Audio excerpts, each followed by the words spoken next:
Hello, and welcome back to another video of math and science problems. Before we begin this video, please make sure to like, share, and subscribe for more videos like this or different. Now, let's get right into the video. In today's video, we will be talking about the tangent line. Now, the tangent line is something that is very unique when it comes to math.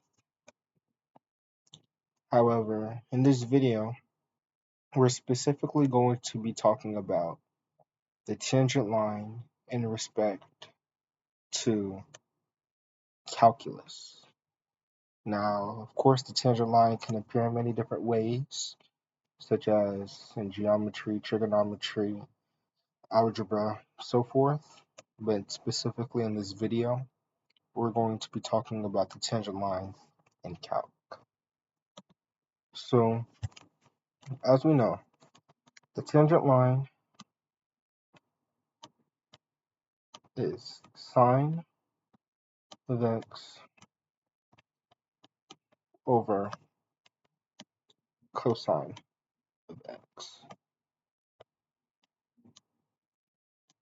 Also can be written as y over x,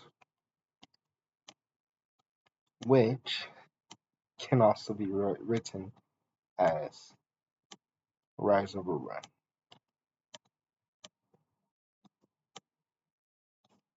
Which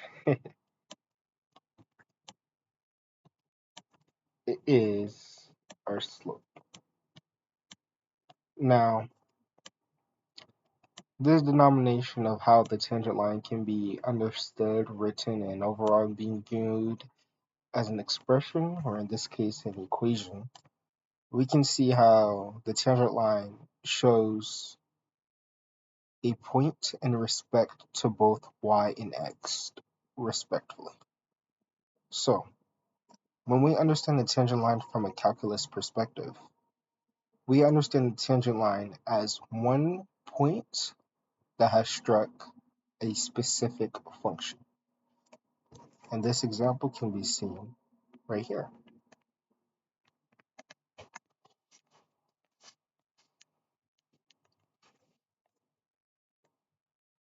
So in the graph,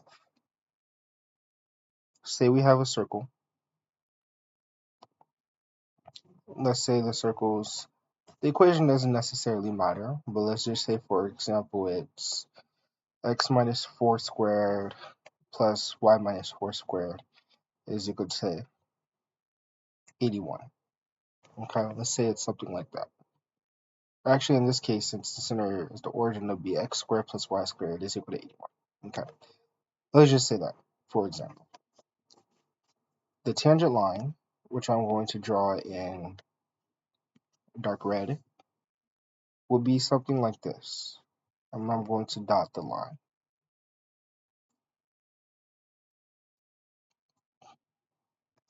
So, this specific point right here,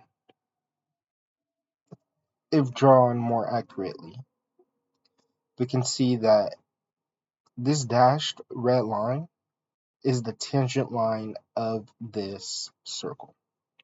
Now, as we understood right here, the tangent line is in respect of both y and x. So taking into consideration of this, we can understand that at this specific point, whatever the coordinates are for this circle, that is the slope of that circle. Now, as we all know, a circle is a two-dimensional shape, and it does not have any cuts or corners, fully symmetrical. Thus, if I were to make a reflection across the y-axis, let's do this in light green. If I were to make a reflection across this in the y-axis or even the x-axis, that would be the slope for these four respective corners. And as we know, taking it even a step further, I'm going to draw this in purple, that these four things would make a square. Now, despite this does not necessarily matter, but this gives us an overview on how the tangent line can be perceived and used. So specifically in calculus, we associate with the tangent line as the derivative, d of dx. Now, d of dx is essentially saying the derivative or the slope of a point in respect to x. Now, in respect to x literally just means that considering the x coordinate, and that's pretty much essentially what it is. Of course, we could have d of dy, we could even have dy dx when considering implicit differentiation. However, in this case, and usually in a standard case, when we're thinking about the derivative of any function, we are asking for the tangent line at that specific point. So if I were to draw any kind of function, for example, if I had a parabola, for example, and then again, I'm asking for the derivative at a specific point. So saying that red marking right there was 1. What is the derivative of this function, of this parabola, at x equals 1? We would therefore calculate, we would find that it would have to pass right here. And thus we know the specific slope of that point at that tangent line, at that point using the tangent line. So in respect to that, we can understand that the tangent line not only allows for the slope to be calculated at a specific point, but it can also allow for more geometric reasoning to be formed, as seen on the right side in the example with the circle. Now, when we look at exponential rates, linear growth rates, and all of these different things, that is the slope, the rate of which something change in respect to y and x, how that grows, and so forth. The derivative in the tangent line is just an ongoing tangent line that constantly represents that. And I will show you that right now.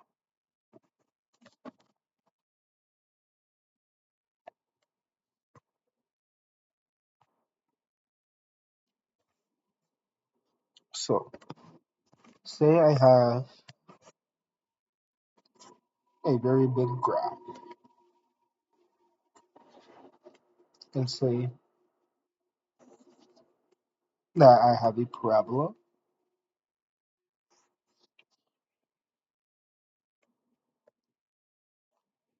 so forth, it would look like this. Now, if I were to ask,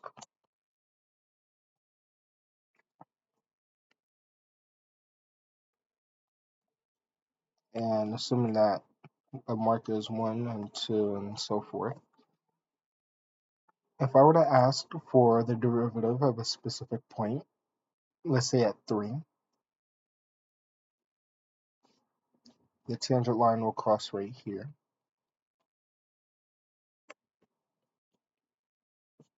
If I were to ask for the point at 4, it would cross right here. And something to consider is that when it comes to the tangent line, it can only touch the graph once. So though my drawings are somewhat inaccurate, please understand that it's only touching it once. Now let's say I wanted it at 0.5.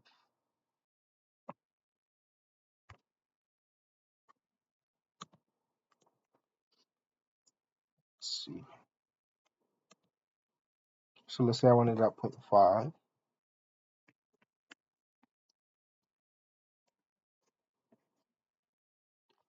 So in these 3 different lines, we can see that for 0.3,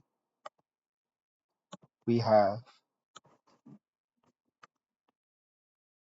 this blue, this very dark blue.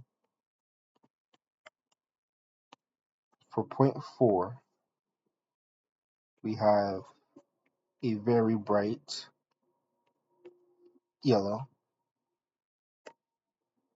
And then for point 5, we have a very dark green.